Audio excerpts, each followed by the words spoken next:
¿Alguien sabe por qué nada?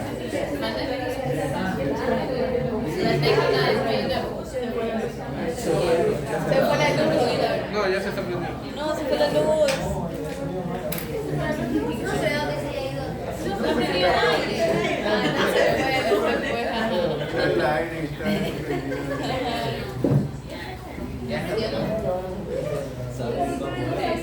¿Está prendiendo? No. En serio, doctora Rosario. Ministra de Salud. ¿Qué pasó? La doctora Rosario. La he visto. ¿Qué pasó? ¿Qué pasó? ¿Qué pasó? Bien comunicativos son, ¿no? ¿Qué pasó? Que va a ser ministra de Salud, dice Jenny. Dice Jenny. Ahí sí prestan atención. ¿Quién me deja? Doctor Martínez. ¿Y tú? ¿Qué pasó? ¿Qué pasó? Oye, que pensé que había pasado.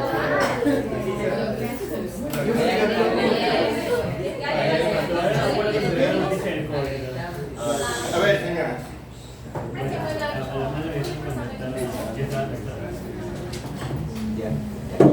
Acuérdense, lo primero para hacer diagnóstico es signos y síntomas, ¿no verdad? Bueno, signos y síntomas de aparato digestivo hay muchos. Los típicos son anorexia, náuseas, vómito, diarrea, dolor abdominal, distensión abdominal, ¿verdad? Bueno, pero hay que ser lo más específico posible, ¿no? Cuando hablamos de distensión abdominal, no basta para hacer diagnóstico que uno diga el paciente tiene distensión abdominal, porque hay diferentes formas o tipos de distensión abdominal. Para empezar, puede ser una distensión de todo el abdomen o una distensión que se note más en una parte del abdomen. Una distensión abdominal generalizada o una distensión abdominal localizada, porque usted puede tener distendido solamente la cámara gástrica, por ejemplo. Usted puede tener distendido solo la parte de arriba del abdomen. También puede tener distendido solamente la vejiga, un globo vesical, y usted simplemente palpando y viendo con cuidado, usted dice está distendido el abdomen, pero no es cualquier distensión, es un globo vesical, ¿verdad? Entonces usted tiene que saber diferenciar. A lo mejor tiene, qué sé yo, una gran hidronefrosis y tiene una distensión solo en ese sitio, o tiene, qué sé yo, un quiste o tiene un tumor en alguna parte. Entonces no todas las distensiones son iguales, ¿verdad? Y en que las distensiones abdominales generalizadas, no solamente decimos que está distendido todo el abdomen, sino que también hay que ver la tensión a la que está la pared del abdomen. Porque de acuerdo con eso podemos tener tres tipos: el abdomen en obús, el abdomen en batracio, o también llamado vientre de rana, y el síndrome de Plum-Belly, que es el abdomen en ciruela pasa, ¿no verdad? Ya. ¿Cuándo decimos que es un abdomen en obús? Pues para empezar, les presento un obús. ¿Ya? Es una ojiva. Esto es una ojiva, una ojiva, ¿no? Es como un cohete. ¿Ya? Ahora, si esto lo ven de frente, esto es lo característico, ¿no? Tiene prominencia de la cicatriz umbilical, porque es un abdomen a tensión. Es característico de la mujer embarazada, por ejemplo, ¿no? El abdomen en obús, ¿ya? Porque es una distensión aguda en que pues, la piel del abdomen no ha tenido tiempo de adaptarse a eso, ¿no verdad? Entonces es una distensión en obús. Aquí tenemos, por ejemplo, en un neonato que el abdomen se ve incluso brillante, ¿no? ¿Ya? Con prominencia de la cicatriz. Eso es lo que llamamos un abdomen en obús, una distensión con aumento de la tensión, ¿sí? Pero cuando no hay esa tensión, el abdomen está distendido, pero parece como que se desparramara hacia los lados, ¿no? ¿Ya?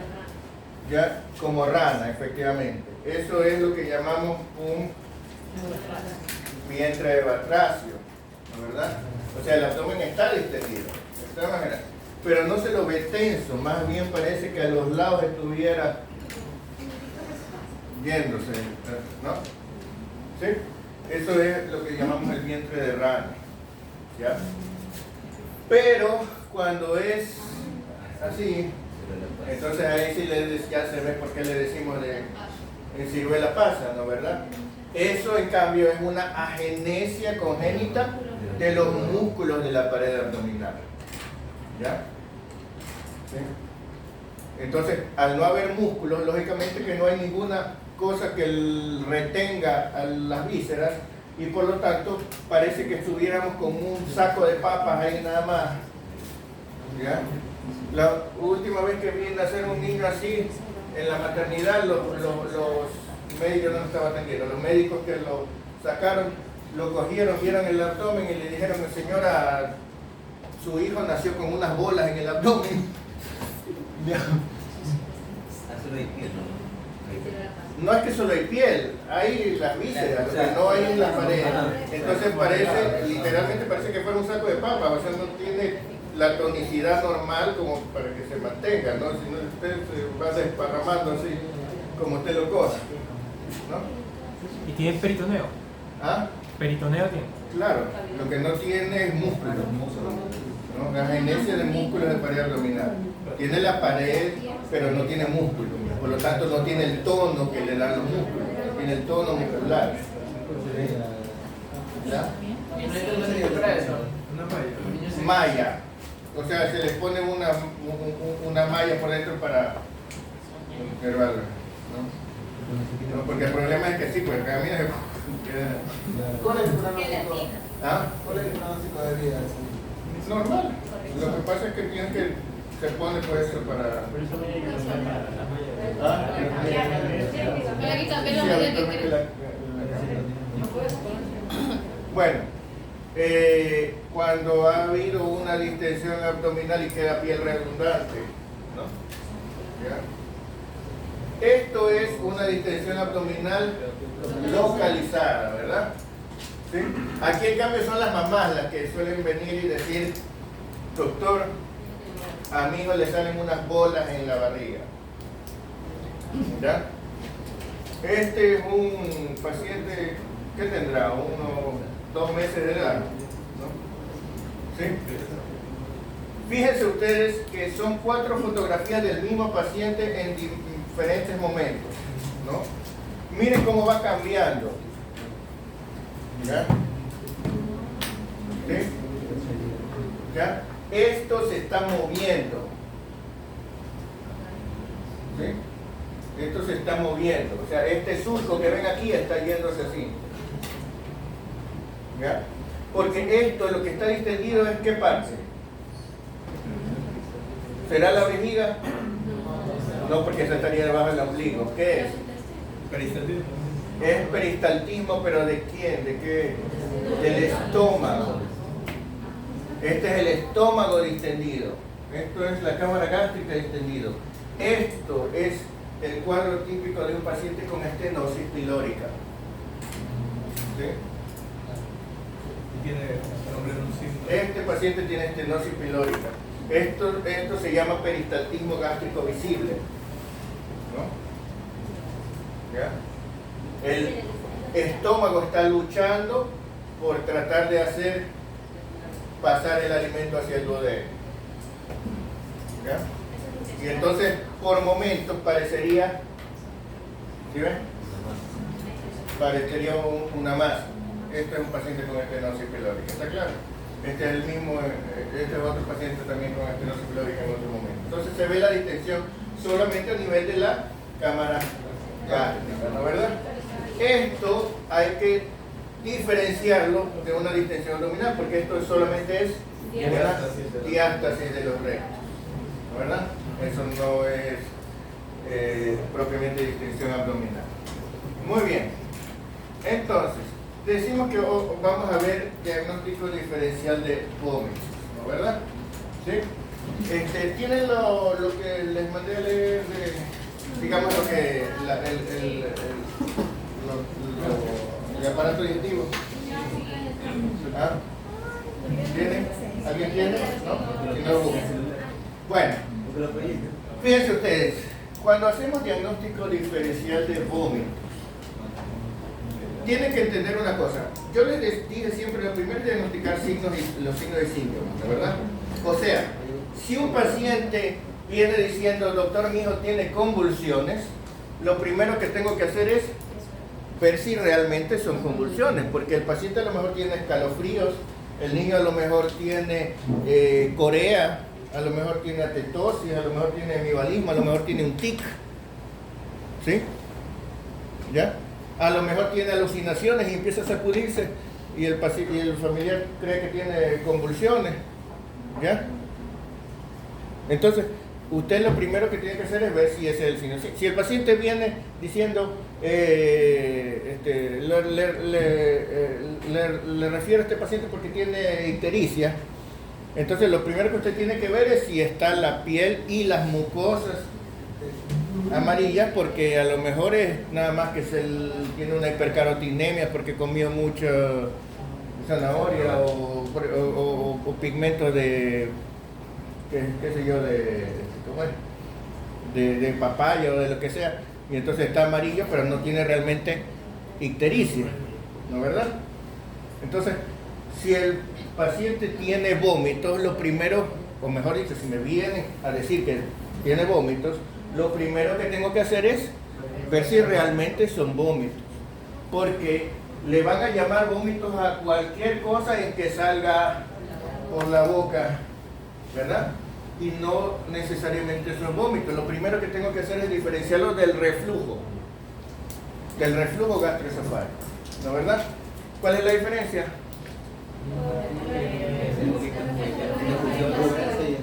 Correcto. Entonces yo tengo que ver que sea una expulsión activa y no una salida pasiva. Por lo tanto, tengo que preguntarle en qué posiciones se produce ese supuesto vómito, ¿no es verdad? Si el vómito solo se produce cuando el niño está acostado o cuando tiene el abdomen presionado, entonces podría ser un reflujo.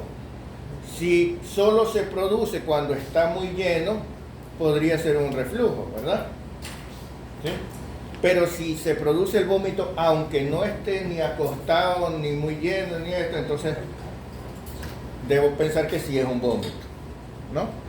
Otra cosa que podría parecer vómito o no tener que estudiarse como vómito es cuando el paciente tiene tos emetizante, ¿verdad? A lo mejor el paciente tiene tosferina, tiene tos quintosa, tiene un síndrome coqueluchoide por bronquiolitis, lo que sea, tiene tos emetizante. Entonces, cuando el paciente dice tiene vómitos y tos, usted tiene que preguntarle si los vómitos se producen solamente durante el acceso de tos o después del acceso de tos. Porque si es siempre con la tos que le viene el vómito, entonces no debo estudiarlo como vómito, debo estudiarlo como tos emetizante, como tos, ¿verdad? No tiene sentido ponerme a hacer diagnóstico diferencial de vómito ahí.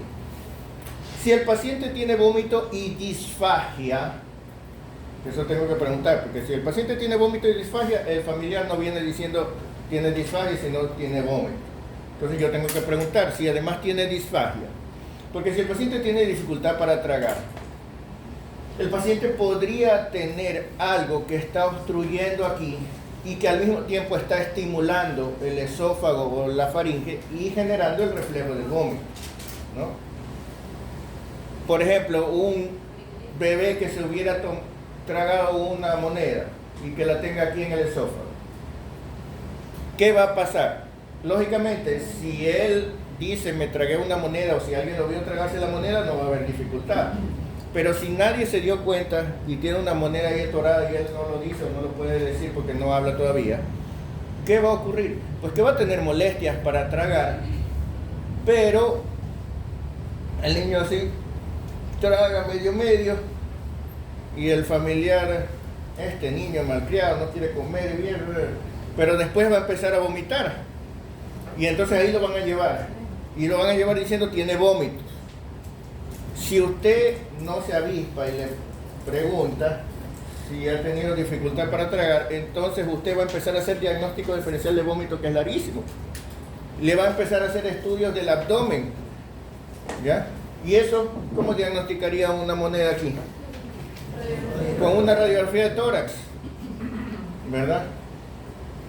No es lo primero en que usted piensa cuando el paciente tiene vómito, ¿no? Si el paciente tuviera tos, fiebre, usted diría radiografía de tórax, pero si no, no, pues, ¿no?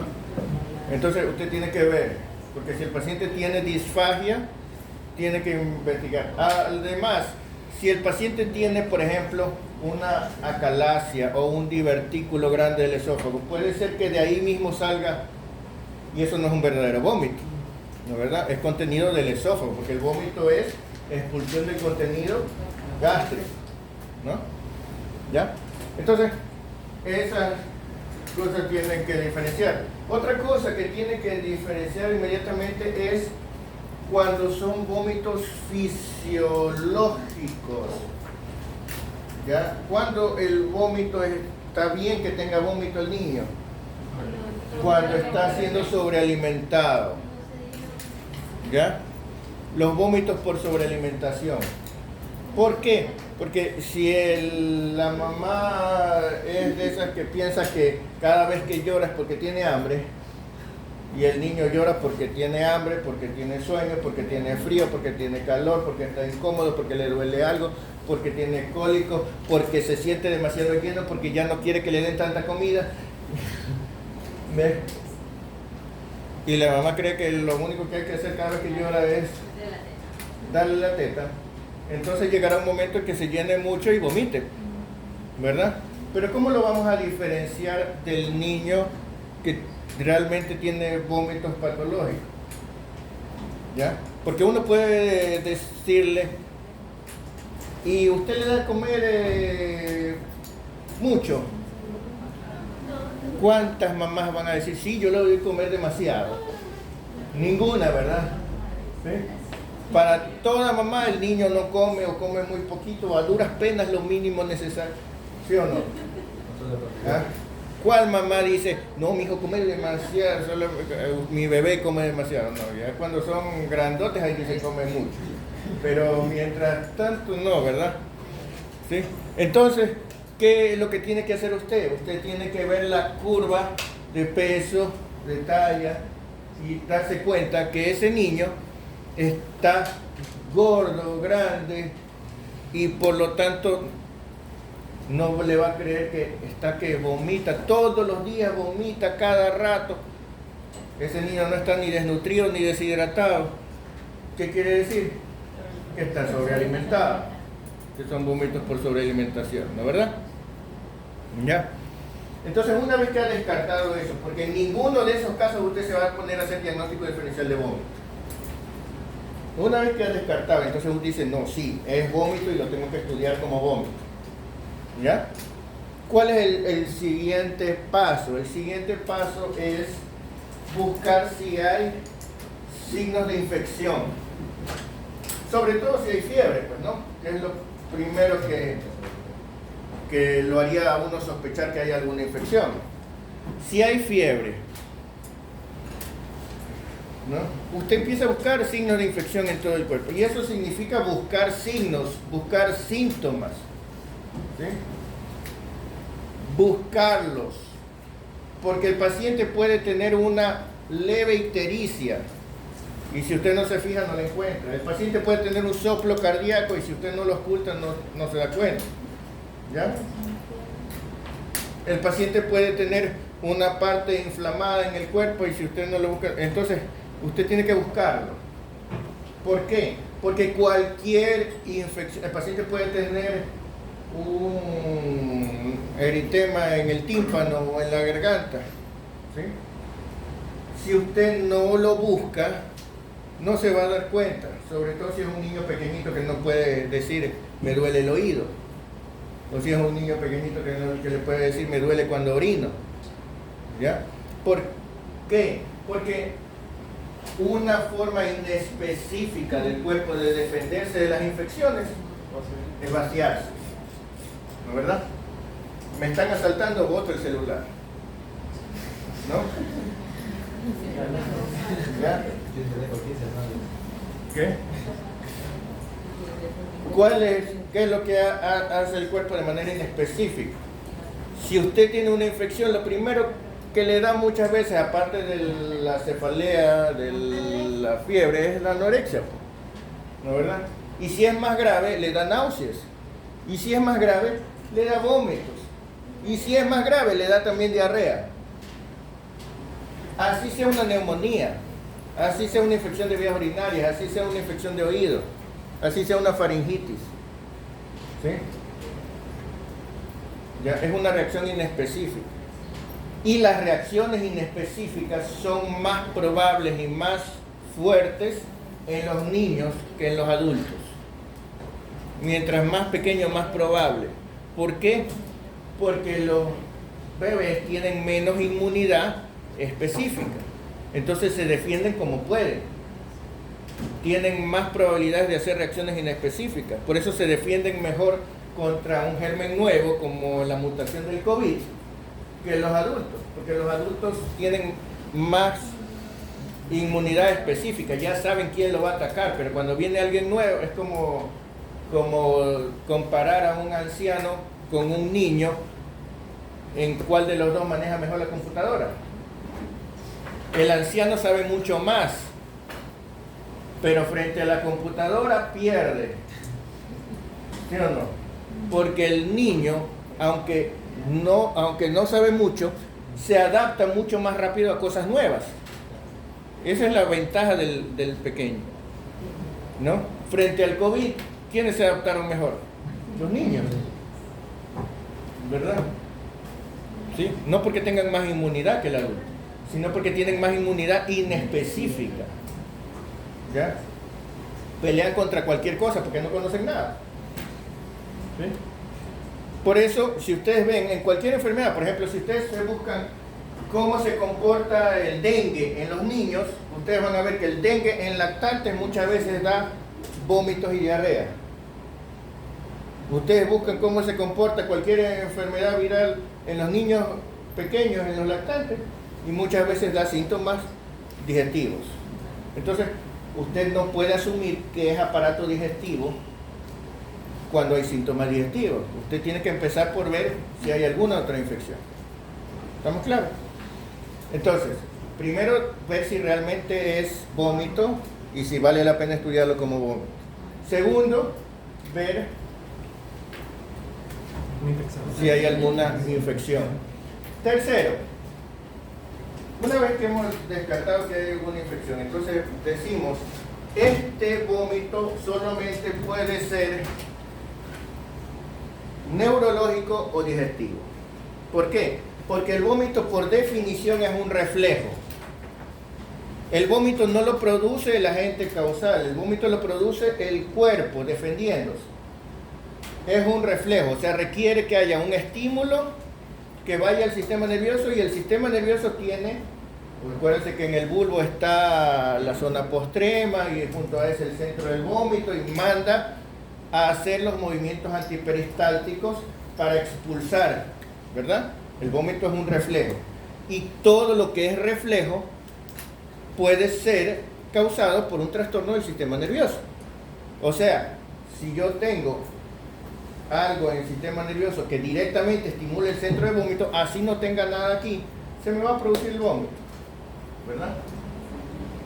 Entonces, el siguiente paso es ver si hay algo que me indique que el problema está en el sistema nervioso. O sea, yo tengo vómito y además tengo parálisis, tengo vómito y además tengo convulsiones, tengo vómito y además presenta estrabismo, tengo vómito y además se le desvió la cara, tengo vómito y además está con problemas visuales, tengo vómito y además aparecieron problemas sensoriales o sensitivos, tengo vómito y parestesias, tengo vómito y algo más que me indique alguna cosa del sistema nervioso, o tengo vómito y tengo un antecedente importante del sistema nervioso. Por ejemplo, tengo vómito después de un trauma craneal, o tengo vómito en un paciente que tiene una válvula de derivación por hidrocefalia, o tengo vómito en un paciente con antecedentes de qué sé yo, de tumor cerebral o de algo, ¿no?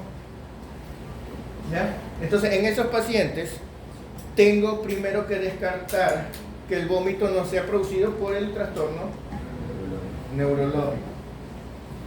Si yo tengo un paciente, un niño, con vómito y cefalea, la causa más probable con vómito y cefalea o con vómito y fiebre es una faringitis. ¿Ya? Pero si el paciente no tiene dolor de garganta, no tiene molestias faringias y no tiene nada al examen de la faringe, entonces yo debo saber que vómitos y cefalea me deben hacer sospechar hipertensión endocraniana. Porque acuérdense que la tríada clásica de la hipertensión endocraniana es ¿cuál? Vómito, escopetazo, cefalea y edema de papila, papiledema. Pero yo no veo al paciente y digo, ay, se nota que tiene edema de papila, pues no. Para ver el edema de papila tengo que hacerle fondo de ojo. Y entonces o yo sé hacer el fondo de ojo o llamo al oftalmólogo que le haga el fondo de ojo, pero no es algo que me vengan diciendo, doctor, vengo porque tengo papiledema. No. Yo tengo que sospecharlo para mandarle a hacer el fondo de ojo o hacerle el fondo de ojo. Primero tengo que haber sospechado el síndrome de hipertensión endocraniana. Entonces, yo no puedo esperar a que haya la triada. Yo tengo que sospecharlo solamente con vómitos y cefalea. Y díganme ustedes, cuando ustedes tienen dolor de cabeza y vomitan, lo primero que piensan es hipertensión endocraniana. No. Lo primero que uno dice es una virosis, pues es un malestar de ser un... ¿Sí o no? ¿Ya? Eso anda por ahí un virus. Es verdad. Eso es lo que piensa el médico. Entonces por eso usted tiene que comprobar y ver si realmente es un virus que anda por ahí. Porque no se le puede pasar por alto una hipertensión endocraniana. ¿Ya? ¿Sí? ¿Estamos claros, no? Entonces, si sospecho que hay algo neurológico, primero busco eso, primero descarto, le hago estudio de imagen o lo que sea, busco. Si no hay nada neurológico, ni antecedente que me haga pensar en algo neurológico, entonces ahí recién, miren que ya hemos pasado 3 pasos. Como cuarto paso, entonces yo digo, voy a suponer que es un vómito por culpa del aparato digestivo. Ahí recién pienso en el aparato digestivo. ¿Estamos claros? Una vez que yo ya he llegado a este punto, pienso que es el aparato digestivo, entonces ahora voy a buscar qué otros síntomas del aparato digestivo lo acompañan. Y lo más importante en esto es ver cómo están las evacuaciones, cómo están las deposiciones. Básicamente yo voy a dividir a mis pacientes entre los que tienen vómito y diarrea o los que tienen vómito y estreñimiento. ¿Sí? Vómito y diarrea o vómito y estreñimiento. ¿Verdad? Porque son dos cosas distintas. Si el paciente tiene vómito y diarrea, suponiendo que ya llegué a este punto, ya descarté todas las otras cosas, ¿no verdad? Porque si el paciente tiene una infección de oído y está haciendo reacción de vaciamiento, a lo mejor también tiene vómito y diarrea. O sea, el hecho de tener vómito y diarrea puede corresponder a cualquier infección. Pero suponiendo que yo ya descarté otras infecciones, voy a suponer que es digestivo. Si tiene vómito y diarrea, voy a pensar que tiene una gastroenteritis. ¿Verdad? ¿Ya? Vómito y diarrea, voy a pensar que tiene una gastroenteritis y entonces ahí voy a empezar a hacer diagnóstico diferencial de por qué será la gastroenteritis. ¿No? Ahí voy a ver si es viral, bacteriana, parasitaria, lo que sea. ¿No? ¿Estamos claros? ¿Ya? Pero si el paciente tiene vómito y estreñimiento, entonces debo plantearme dos posibilidades. O tiene una obstrucción del tránsito digestivo o tiene un íleo. ¿Sí? ¿Ya? Quiere decir, si tiene vómito y estreñimiento, significa que el tránsito digestivo se ha detenido en algún sitio, ¿verdad? ¿Qué es lo que produce, que se produce cuando se detiene el tránsito? Imaginemos que tengamos una obstrucción intestinal, por ejemplo. ¿Qué es lo que se produce? Primero, al detenerse la comida allí ya no pasa, entonces de aquí en adelante se va vaciando y vamos a tener estreñimiento, ¿no es verdad? Y en cambio acá se va a ir acumulando y lo primero que vamos a tener es distensión abdominal y después vómitos. Entonces cuando tengo vómitos, distensión abdominal y estreñimiento, significa probablemente que en algún punto el tránsito digestivo se ha parado, se ha detenido. La pregunta es, ¿eso por qué se ha detenido? Y se puede haber detenido por una de dos, o porque el intestino está paralizado, o porque el intestino está obstruido, ¿verdad? Entonces, o tiene una obstrucción o tiene un ilio. ¿Sí? ¿Estamos claros hasta aquí? ¿Ya? Doctor, y en el caso de que pueda haber una obstrucción también, ¿no puede haber diarrea por rebosamiento? Diarreas por rebosamiento en una obstrucción. ¿Cómo? ¿Por qué? O no, o sea, solo es la pregunta. En el caso... A ver, en el caso de que tengamos un... ¿Qué les pasa?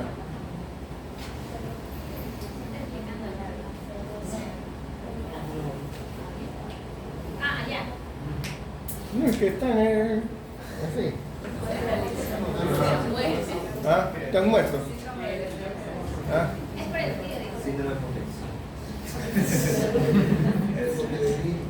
¿Ah? No, es que yo pensé que les pasaba algo. Depresión, potencia.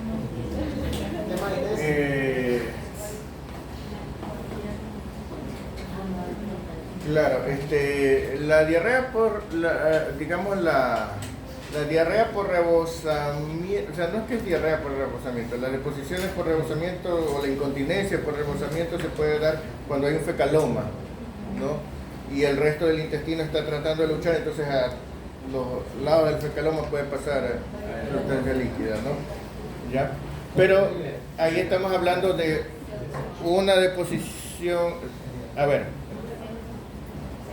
hay ocasiones en las que no es tan claro, o sea, tenemos un cuadro básico de estreñimiento, pero eventualmente una deposición líquida dentro de un cuadro general de estreñimiento, ¿no? O sea, lo que predomina es el estreñimiento, pero eventualmente puede haber una diarrea por rebosamiento. Entonces, como les decía, estreñimiento, distensión y vómitos me hacen pensar que se ha detenido el tránsito, ¿no es verdad? Que puede ser ilio o puede ser obstrucción. Ahora, ¿cómo diferenciamos eso? En el momento en que hay un ilio total, porque aquí hay que diferenciar ilio total de un ilio parcial. Si hay un ilio total, o sea, el intestino está todo paralizado, yo ausculto el abdomen y que oiga. Entonces, ruidos hidroaéreos disminuidos ausentes, ¿verdad? Encuentro que eso es un ilio, definitivamente. Pero si yo tengo una obstrucción,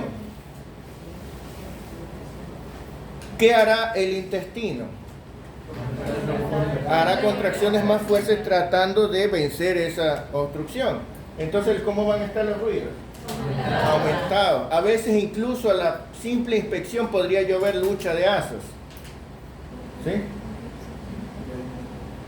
Lucha de asas, peristaltismo visible, tratando de vencer la obstrucción. Y si lo oculto, los ruidos van a estar aumentados. El problema diagnóstico se da en los casos en que hay un ilio parcial. Es decir, que una parte del intestino está paralizada y otra parte está moviéndose. Porque esa parte del intestino que está paralizada detiene el tránsito.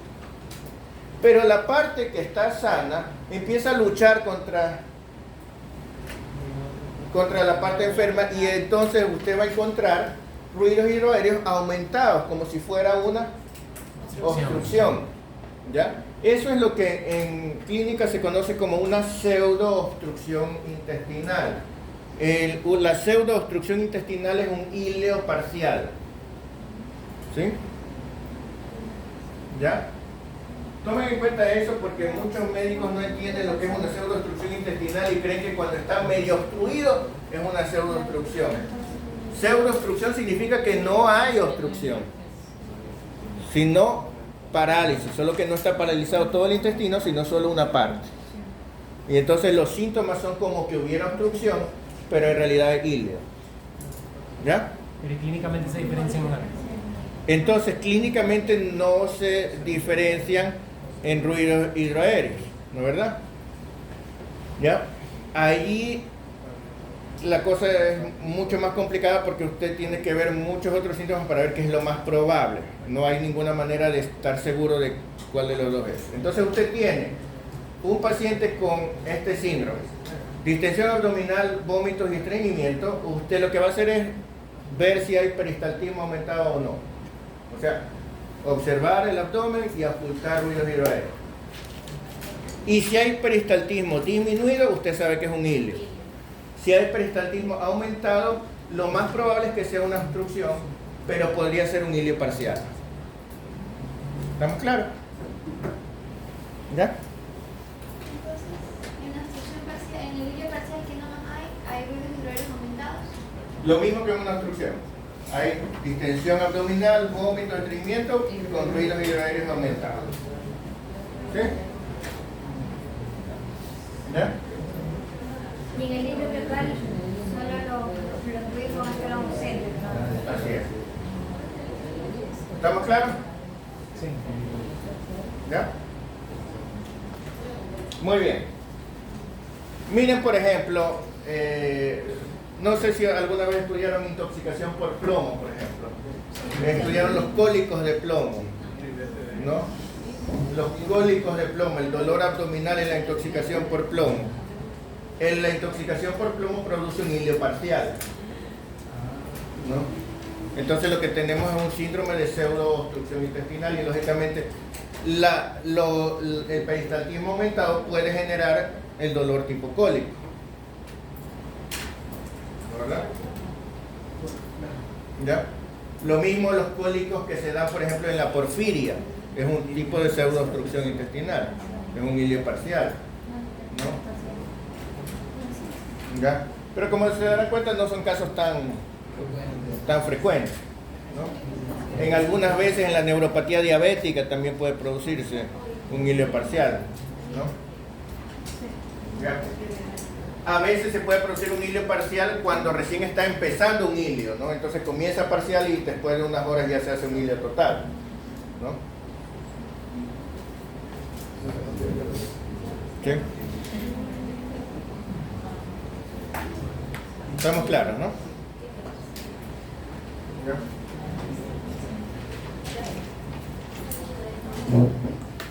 Bueno, entonces, una vez que hemos llegado a este punto, si tenemos un híleo, pues tenemos que buscar las causas de híleo. La causa más frecuente de híleo en pediatría es la hipocalemia. ¿Ya? Se acabó. Las otras causas son bastante raras, porque ahí usted tiene un montón de causas de híleo que puede ir a buscar la lista, pero son mucho más raras que la hipocalemia. La hipocalemia es la causa más frecuente de híleo en pediatría, ¿no? En el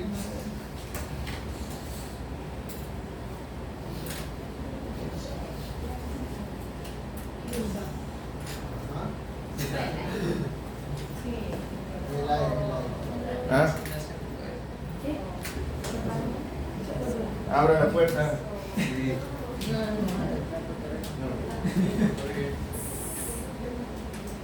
En el caso de un paciente con obstrucción intestinal, por ejemplo, ¿ya? Una obstrucción del tránsito digestivo no es necesariamente intestinal, porque la obstrucción podría estar en el estómago, ¿no? En el esófago, pero en general, si estamos hablando de un paciente con obstrucción, como yo les decía en la parte general, somos una tubería, ¿no? Tubos por todos lados, cualquier tubo puede obstruirse. ¿Qué pasa cuando se obstruye un tubo? Se acumula de un lado y falta del otro, ¿no es verdad? ¿Por qué se puede obstruir un tubo? Porque algo está en la luz, porque algo está en la pared o porque algo lo está comprimiendo desde afuera. El intestino delgado, por ejemplo. ¿Qué cosa puede estar en la luz que lo obstruye? Una bola de Ascaris. Un ovillo de Ascaris, por ejemplo. ¿Ya? Un montón de Ascaris que se enredan entre ellos y hacen un ovillo tremendo y lo obstruyen. Esa es una causa de obstrucción intestinal. ¿Qué otra cosa? Un fecaloma. ¿No es verdad? Un fecaloma, o sea que se compacte las heces. Un besoar. Porque un cuerpo extraño nada más, si ya pasó el esófago, difícilmente se va a estancar en el intestino, pues, ¿no? Un cuerpo extraño normalmente, así de simple, se queda en el esófago, que es el sitio más estrecho. Si pudo pasar por el esófago, no se va a quedar estancado en el estómago ni en el intestino. Pero si es un cuerpo extraño que se va acumulando y haciendo una masa, entonces ahí sí. Un besoar, por ejemplo, un fitobesoar o un tricobesoar. ¿Ya? Típico el niño que se arranca el pelo y se lo come.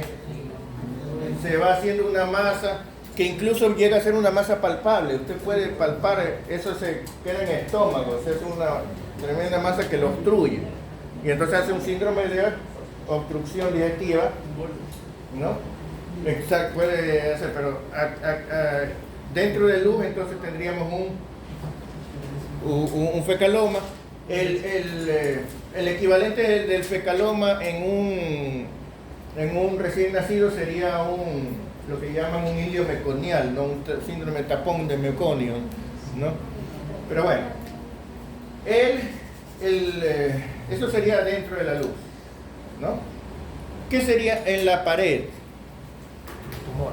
Ahí sí podríamos tener un tumor, ¿no? Podríamos tener también una estenosis de la pared, congénita de la pared, una atresia de la pared, ¿no? ¿Ya? Podríamos, el intestino puede torcerse, ¿no? Entonces, la pared puede meterse dentro del intestino e invaginarse, ¿no? Dentro de sí mismo. Eso es una intususcepción o una invaginación intestinal.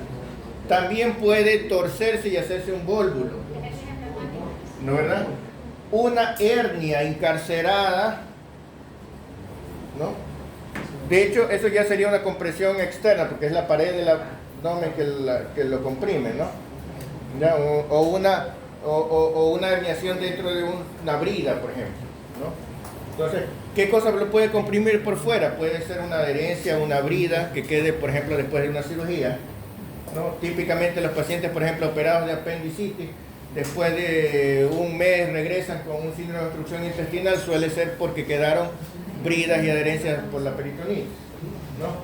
Y entonces, también puede ser que lo comprima una malformación congénita, como por ejemplo un páncreas anular, por ejemplo, comprime el duodeno, ¿no? ¿Ya? O que lo comprima por fuera un gran tumor o unas grandes adenopatías que lo hagan, ¿no es verdad? Entonces, cualquier cosa de esas puede producir una obstrucción, ¿no? ¿Cómo diferenciamos las causas de esa obstrucción? Pues tenemos que ver, en primer lugar, a qué nivel está la obstrucción, porque de acuerdo al nivel hay causas más probables, ¿no es verdad? ¿Cómo sabemos a qué nivel está la obstrucción? Pues ahí hay varias formas. La una, simplemente observando, porque si la distensión es solo de cámara gástrica, pues usted ya sabe que la obstrucción debe estar en el píloro o en el duodeno, ¿no es verdad? Si la distensión es de todo el abdomen, pues la obstrucción debe estar más abajo. La otra cosa, viendo las características, el contenido del vómito, Porque si el vómito solo es gástrico, quiere decir que la obstrucción debe estar antes de la ampolla de váter.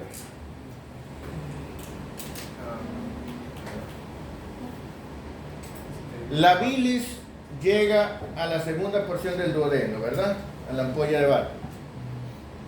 Si usted tiene una obstrucción en la tercera, cuarta porción del duodeno o en el intestino delgado, digamos en el yeyuno, en el ilio o más adelante, ¿qué va a pasar? Va a tener primero vómitos gástricos, pero después va a tener vómitos biliosos.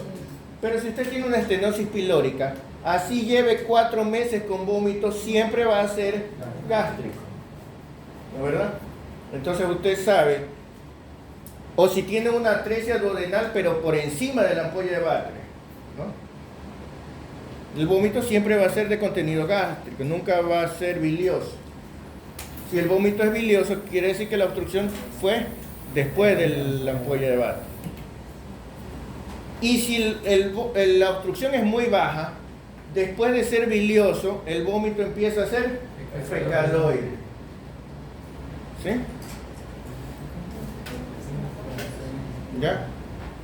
Ya cuando está en las últimas, el paciente ya empieza a vomitar, hasta se huele como heces. ¿Sí? El vómito fecaloide. ¿Ya? Entonces esa es una obstrucción muy distal, ¿no?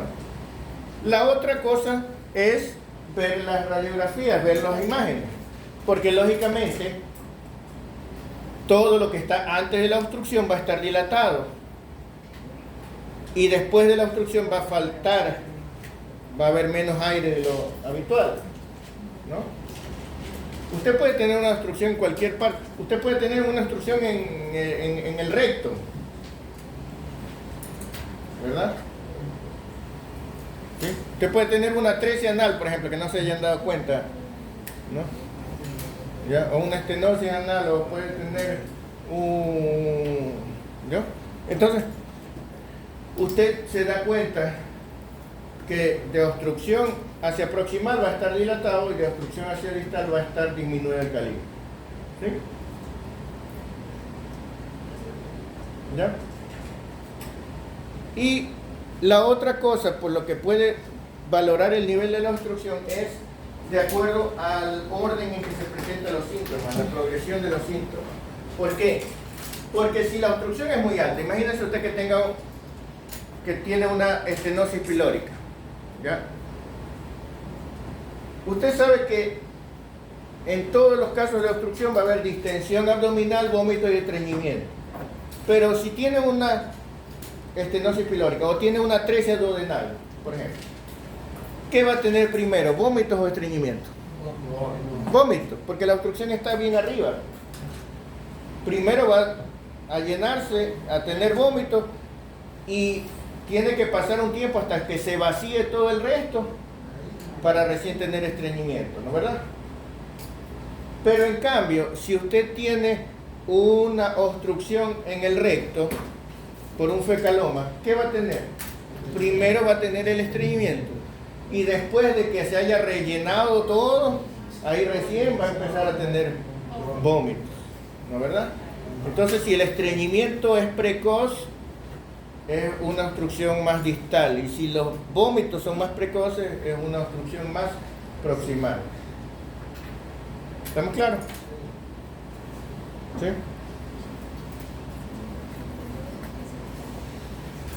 Otra cosa, bueno, entonces eso para ver el nivel de la obstrucción. Otra cosa importante para averiguar la causa de la obstrucción es determinar si hay sangrado en las heces. ¿Por qué? Porque al haber sangre en las heces, eso implica que se ha lesionado la mucosa. Puede ser que se haya lesionado solo la mucosa o que se haya lesionado todo el grosor de la pared, ¿ya? Pero no todas las causas de obstrucción intestinal producen eso. ¿Cuáles producen eso? Las que ocasionan isquemia, las que ocasionan infarto, las que obstruyen los vasos sanguíneos. ¿Cuáles son esas? todas las torsiones, por ejemplo, los vólvulos, las hernias encarceradas, la intususcepción. ¿Por qué? Porque al doblarse o invaginarse o ahorcarse el intestino, se aplastan los vasos sanguíneos. Al aplastarse los vasos sanguíneos se necrosa la pared. La pared necrosada sangra. ¿Sí? Acuérdense, por ejemplo, que típicamente en la invaginación intestinal, en la intususcepción, se describen las heces en jalea de grosella, ¿no? ¿Qué son esas? Heces mezcladas con sangre, ¿no? Por eso parecen mermelada roja. ¿Sí? ¿Ya?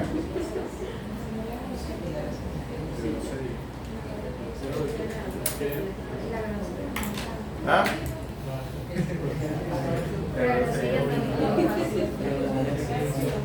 La jalea de grosella.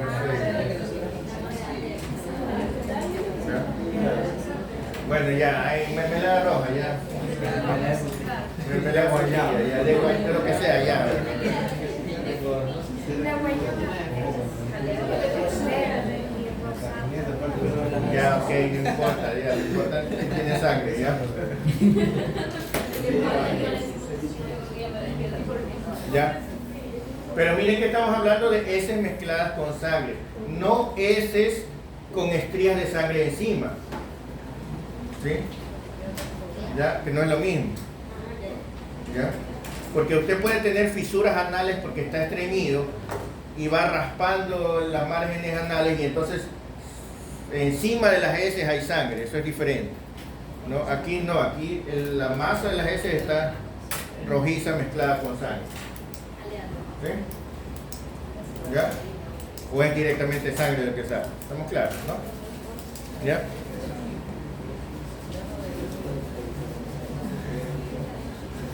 ¿Sí?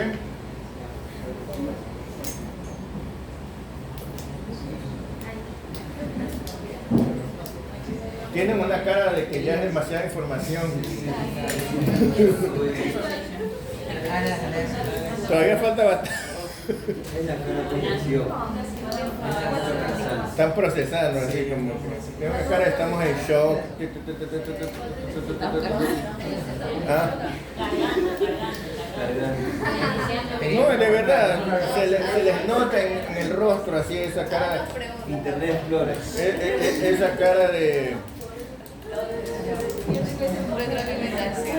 así como que cargando 12%, 13%. Es en caída, El reloj de arena, así.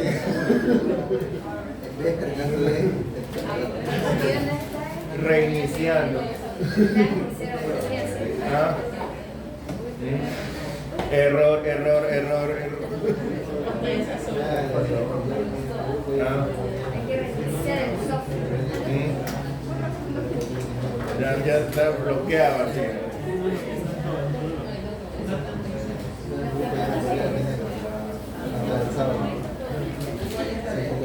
A ver, lea el caso. Lea. Dejémoslo ahí por el momento. Paciente femenina de 1 año y 2 meses de edad, lleva 6 meses con vómitos recurrentes de contenido gástrico que se ha exacerbado en la última semana. Miren, 1 año y 2 meses. O sea que desde qué edad tiene vómito. Desde los 8 meses. Entonces esta paciente desde los 8 meses tiene vómitos y ha sido siempre de contenido gástrico. ¿Qué le dice eso? Estenosis pilórica no va a ser porque recién a los 6 meses no va a tener síntomas. Estos pacientes tendrían que tener síntomas entre el primero y el segundo mes, ¿no, verdad? ¿Alguna atresia? Una atresia, pero una atresia completa daría desde el nacimiento los vómitos. Lo que podría ser es una atresia parcial, ¿no? O sea, una estenosis o ustedes saben que puede haber en la luz del intestino puede haber una membrana parcial, o sea, la luz del intestino estar así, por ejemplo. ¿Me explico? Entonces eso lógicamente que deja pasar alimento, pero en algún momento, por alguna posición, se empieza a acumular alimento aquí o residuos aquí, y eso llega un momento en que de verdad lo obstruye. Entonces eso sí puede pasar, ¿no? Ya, esto es lo que se llama una membrana intraluminal, ¿sí? Pero ¿dónde estaría la obstrucción? Antes de la ampolla hepática. Entonces podría estar en el estómago o en el píloro o en el comienzo del duodeno, ¿no verdad? ¿Sí? Esta es la radiografía. ¿Qué observa? Fíjense que aquí tenemos el paciente acostado y aquí el paciente incorporado, ¿no? Aquí está un poquito de aire en la cámara gástrica, realmente no hay mucho, y acá está ese poquito de aire, pero en el antro pilórico, ¿no? En el cuerpo y en el antro pilórico. Y esto de acá que es aire en colon transverso, ¿no verdad? Y se ve que falta aire en toda la parte distal, ¿no? Obviamente, como este paciente recién a los 6 meses empezó a tener vómito, entonces el tránsito había llenado todo, o sea, todo esto debió haber estado lleno de aire antes y se ha estado vaciando poco a poco, o sea, esto es lo que queda de aire en la parte distal, ¿no? Este paciente tuvo una membrana intraluminal duodenal, ¿sí? Antes de la ampolla de Barker, efectivamente. ¿Sí? Membrana intraluminal, quiere decir dentro de la luz. ¿Ah? Lumen, luz. ¿Ah? Sí, saben que lumen significa luz, ¿verdad? De ahí viene alum. No, mentira. Bueno, el lactante de 4 meses con vómitos desde su nacimiento, todo el contenido gástrico.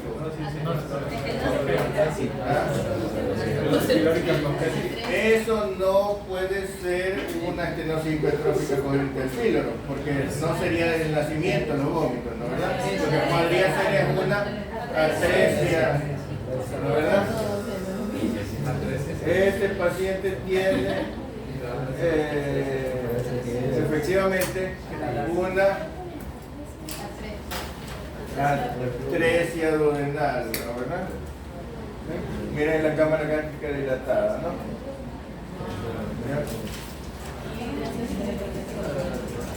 Una lactante femenina de 9 meses con un cuadro clínico agudo con irritabilidad y vómitos que primero fueron gástricos pero ya ahora son biliosos, y en las últimas horas realiza además deposiciones con sangre. ¿Ya? Las radiografías iniciales son estas. Usted puede ver ahí dilatación intestinal y acá niveles hidroaéreos, ¿verdad? ¿Sí? Pero esas son las iniciales. Después de 6 horas encontramos una gran dilatación. Si yo le pregunto a un niño de primaria cuál es la diferencia entre el intestino delgado y el intestino grueso, me dice por lógico, el uno es delgado, el otro es grueso. Pero obviamente ustedes como médicos deben saber que como ustedes van a ver pacientes enfermos, no sanos, patológicos, no pueden decir el delgado es delgado porque está delgado, ¿no? Ustedes pueden que encuentren un intestino delgado que esté grueso o un intestino grueso que esté delgado. Entonces, ¿cómo van a reconocerlo? Porque el grueso tiene austras, ¿no verdad? Entonces, si ustedes ven este intestino, está grueso, pero no es intestino grueso. Este es el intestino delgado, ¿verdad? El intestino delgado está dilatado. Lo cual quiere decir que la obstrucción, si es que hay, no va a estar en el duodeno ni en el píloro, ¿verdad? Tiene que estar distalmente en el intestino, ¿no? ¿Verdad? ¿Sí? Entonces, este paciente tuvo una invaginación intestinal. La invaginación intestinal es típica de los lactantes. La invaginación o la intususcepción es la causa más frecuente de obstrucción intestinal del lactante. ¿Sí? El intestino se mete sobre sí mismo. ¿Ya? Se imagina. O sea, el intestino hace algo así.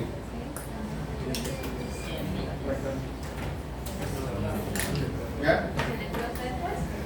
Lógicamente, al meterse dentro de sí mismo, ¿qué pasa con la pared? Se aplasta y por lo tanto se necrosa y sangra. Y esto es lo que da la heces sanguinolenta que típicamente se hacen en jalea grosella. Y además de eso, muchas veces en estos pacientes se puede palpar una masa tubular que la describen como una salchicha, como un salchichón. ¿Ya? Generalmente del lado derecho del abdomen, pero eso puede variar. Y eso es el sitio donde está invaginado, porque el sitio más frecuente de invaginación es que el íleon se meta al colon ascendente. Es el sitio más frecuente en el que se invagina, o que se invagina el íleon sobre sí mismo. ¿Ya? Ese es el sitio más frecuente. Invaginar, no me van a poner imaginación intestinal, ni me van a poner, ¿ya? Invaginar, ¿no? ¿Ya? ¿Sí? Invaginación viene de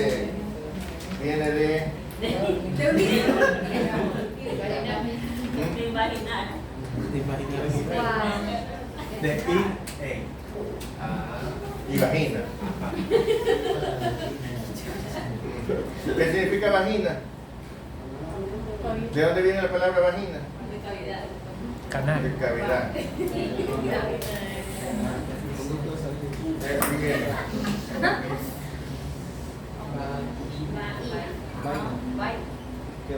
Vaina. Vaina, que es donde se mete la espada.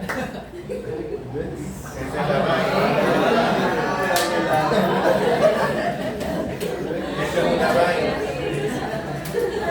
Cuando ustedes dicen, esto es una vaina, es pura vaina, ¿a qué se refiere? A que algo que no sirve, que no tiene importancia. ¿Por qué? Porque está hueco.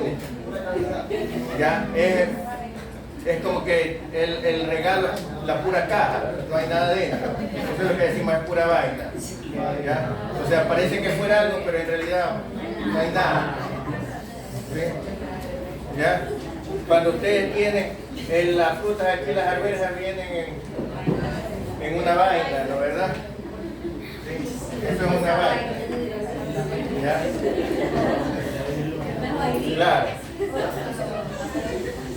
Por eso, los antiguos soldados romanos le llamaban vagina, porque para ellos tenían la espada. ¿No?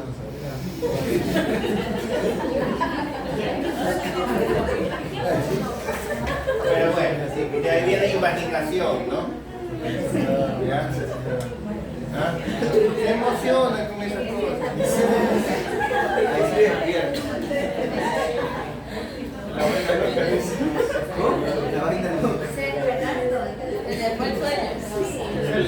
Con eso se le va el sueño.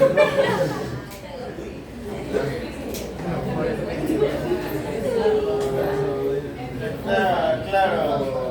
Sí.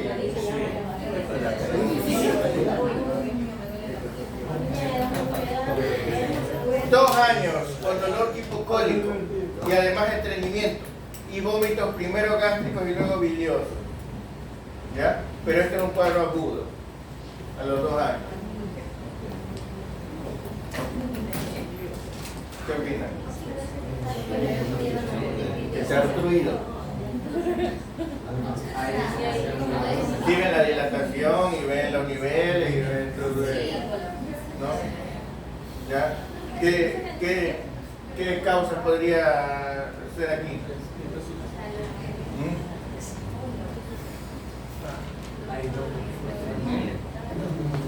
Este es un niño de 2 años con un cuadro clínico agudo. Bruscamente se... No, voy a dar el caso. ¿Ah? Voy a poner el texto.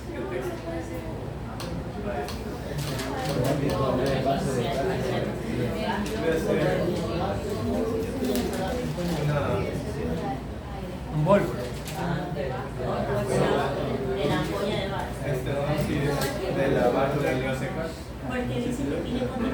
Estenosis congénita No, adquirida por... si fuera un adulto de enfermedad de Crohn, pero... Este paciente tuvo una invaginación intestinal también. Lo que pasa es que este paciente tuvo una invaginación, tuvo el cuadro agudo y se desinvaginó espontáneamente. Entonces no llegó a tener necrosis, por lo tanto no llegó a tener las deposiciones sanguinolentas. ¿Sí? Esto es algo que puede suceder. Las invaginaciones en esta edad pueden desinvaginarse a veces incluso espontáneamente. ¿Puedes poner un tipo de diferencial que sea primero el contenido gástrico y luego bilioso para las invaginaciones? Porque en el caso anterior... Claro, cualquier... A ver, la cosa es, tenemos un cuadro brusco. Si es un lactante, lo más probable, pero tendríamos que ver, el paciente tuvo un vólvulo o el paciente tuvo una hernia interna encarcerada, ¿no? Que serían las causas que den el cuadro brusco de obstrucción intestinal.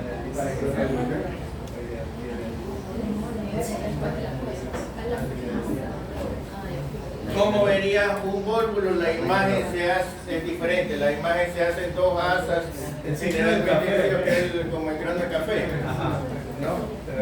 ¿Ya? Sí. Las hernias internas, que eso es bastante raro, porque a veces, por ejemplo, ¿se acuerdan del hiato de Winslow? Sí. A veces se puede hacer una hernia hacia la trascavidad de los epiplones y ahorcarse allí, pero eso es muy raro y cuando se ve generalmente no se lo puede diagnosticar sino hasta ya operar. Ya te das cuenta que fue una hernia. Si es una hernia encarcerada por fuera, ahí sí se la ve.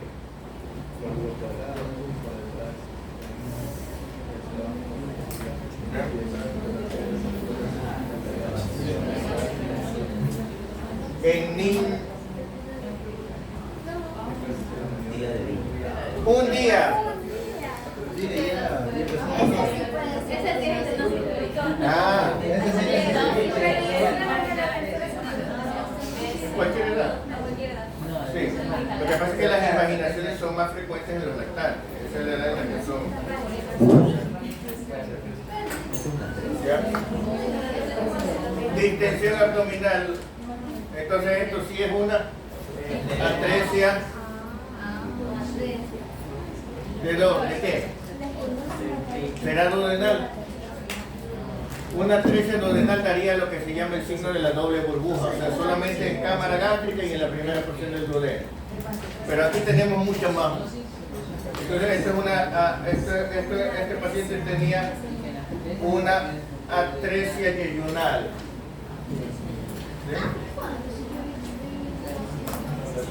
¿Sí? 5 años. Vómitos gástricos y luego biliosos. Miren esa radiografía, se nota bien el colon, pero diría que el colon está dilatado.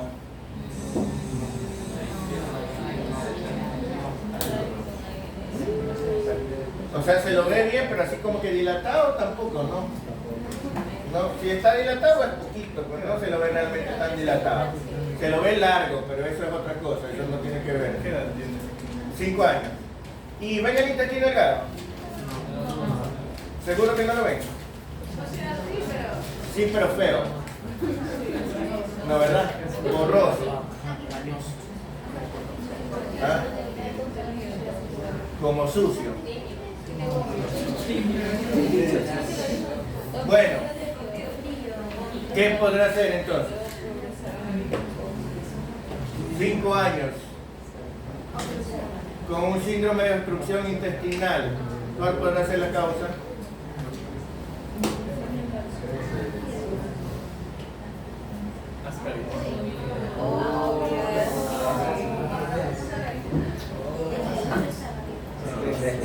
Aquí están las ascaritas por todos lados. Esto es un ovillo de Ascaris lumbricoides.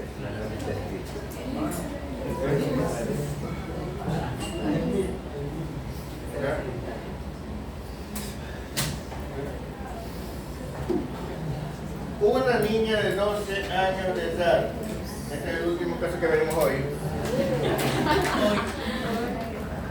es frecuente que se vean este tipo de casos. 12 años con intensos cólicos abdominales. ¿Qué creen? Efectivamente, eso es lo que uno debe sospechar, pues. Amor. También puede ser. Ajá. ¿Qué más? Puede ser.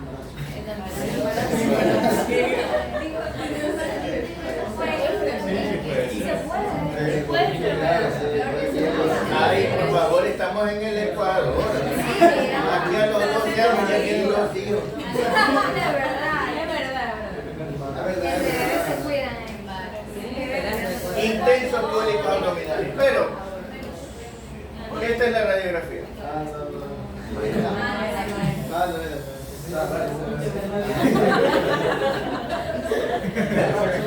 ¿Qué creen?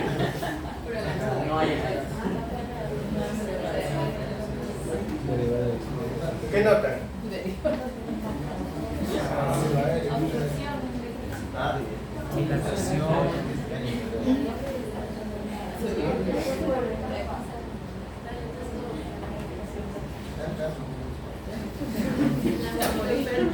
¿Qué ven? En la pelvis hay como una nube. ¿Una qué? Una nube ¿En dónde? en la pelvis. A ver, señala la nube.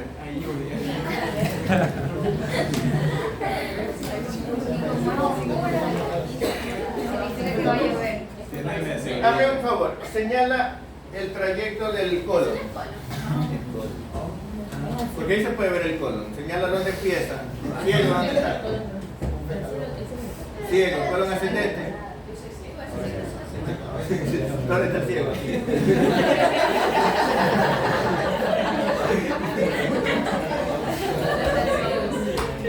Colon ascendente, colon transverso. O sea, creo que todo esto. Colon transverso, todo esto hasta acá. Ángulo esplénico y ahí colon descendente. Todo esto, colon sigmoide. Todo esto dando toda esta nube. Y de ahí viene. ¿Ya? Ahora, observas el colon y observas todo el colon aireado. ¿Observas esto? ¿Sí notas esto? Toda esta cosa aquí. ¿Qué es? Son heces. Todo esto son heces. Lo cual quiere decir que esta niña estaba estreñida. Tiene acumulación de heces en todo el marco colónico. La pregunta es: ¿por qué tiene cólico? Esto es importante que conozcan. Cuando un paciente tiene estreñimiento crónico, ¿no?, y tiene heces acumuladas en todo el marco colónico, pues la mayor parte del tiempo no tiene síntomas, sino que ya nada más estreñido, pues, ¿no? Y punto. Pero si ese paciente un día celebra su cumpleaños o una fiesta, come mucho, se le antojó, ni sé qué. Y el paciente, la persona normal en esas circunstancias tendría diarrea. Una diarrea. Pero resulta que para tener diarrea tiene que empujar todo esto. Y entonces se comporta como una obstrucción intestinal, porque el intestino empieza a luchar contra toda esa. Y el paciente llega al hospital gritando con cólicos. Y créanme que he visto hasta que lo pueden operar de apendicitis porque tienen un dolor y lógicamente le palpan aquí y dicen McBurney positivo.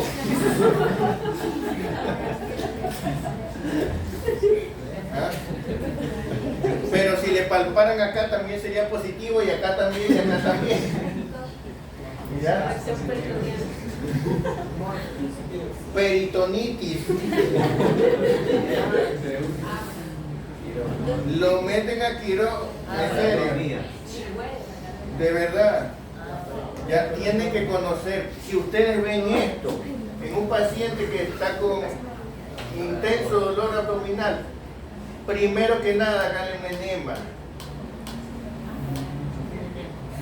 Un enema. Porque aliviando esto se le quita todo. ¿Ya? Doctor, eso se asemejaría a un estreñimiento crónico funcional, ¿no? Eso puede ser un estreñimiento funcional. ¿Ya? Lo que pasa es que se complica en el momento en que el peristaltismo se ha aumentado por cualquier otra causa. ¿Ya? ¿No? Porque si esto puede resolverse espontáneamente, o sea, de pronto logra empujarlo y empieza a hacer deposiciones durísimas, pero después empieza a hacer la diarrea. ¿Me explico? ¿Ya? Bueno, podéis ir en paz.